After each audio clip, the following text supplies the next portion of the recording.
Joining me now is James Lucier. He's the managing director at Capital Alpha Partners.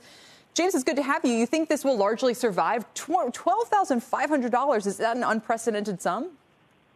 Well, that's actually the size of the current tax credit. With an augment, I think that amount of money is certainly possible. But we have a really astonishing provision here where, with many of the other renewable energy tax credits, you take an 80% haircut if you don't use union labor for the developers. I'd be inclined to think that with an administration that does want to show an unprecedented bias toward unions and has an unprecedented focus on industrial policy, maybe you could force through this differential where you get an extra $5,000 for a union-made vehicle using domestically sourced stuff. But the reality is that this bill is really designed to give labor unions a strong incentive in green energy across the board, whether it's EVs or electric power. So, it's interesting to see the commentary on Twitter today where people are basically trying to figure out where their cars are made, and kind of where they made, who's making them.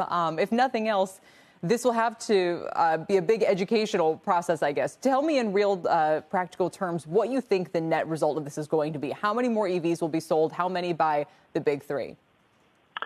Well, I think that this will definitely provide a strong incentive. The bill as it's currently written says that no car which costs more than $54,000 qualifies. So I think that language that says that sedans need to cost less than $54,000, that pickup trucks need to cost less than $74,000 needs to come out. I mean, a Ford F-150 is what, $90K? You think that'll come out? Credit, I think it has to come out because otherwise the plan just won't work. But people will say that then favors the wealthy because no one wants to give handouts to people buying a $90,000 truck, or do they? Well, I happen to live in a wealthy neighborhood, and you know what? 3 people on my block have Teslas. That's because it is, it's what they call a superior good. But the reality is that if you have a cutoff set as low as $54,000, it's not going to help that much. I think that Senator Stabenow did a little better. Her cutoff, I believe, is $80,000. But you need to.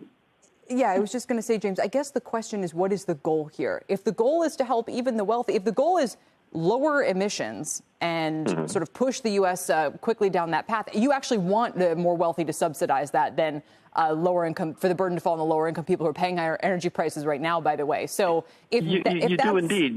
You've got to understand the optics here. They say that they phase out the tax credit for people making a lot of money, but in fact, the phase out doesn't start until over $400,000 a year. If you are, a member of a couple making $800,000 a year, you can still get part of the tax credit. So I think it's ridiculous to have a phase out that starts at $800K while you're limiting the value of the tax credit to $54,000 for a sedan. And I think that we should definitely highlight that this is just one part of the overall bill. I mean, what would you say is actually the most important concept here? Is it the use of production tax credits? What impact could that have on kind of the grid getting cleaner in the years to come? What do you think are the most striking efforts here? Well, yeah, I would agree to you that there's a very strong effort here for electric vehicles. The electric vehicle tax credit on the Senate side is estimated to cost $34 billion, precisely because of this limit, this $54,000 limit per passenger sedan. The Ways and Means bill only gives an estimated $17 billion for tax credits.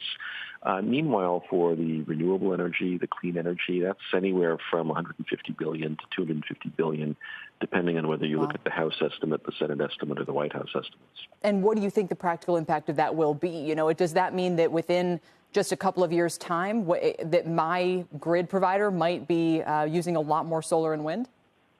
Yeah, I think the key goal for this bill is really to do everything they possibly can to get the grid to 80% carbon-free electricity by 2030.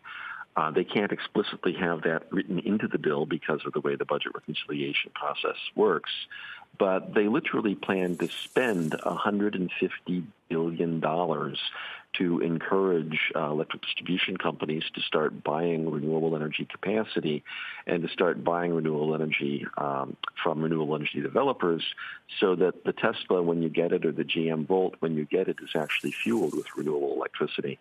So core thing number one is to decarbonize the grid. Core thing number two is to create an internal U.S. supply chain for all aspects of electric vehicles from iron and steel to batteries, especially to the other components.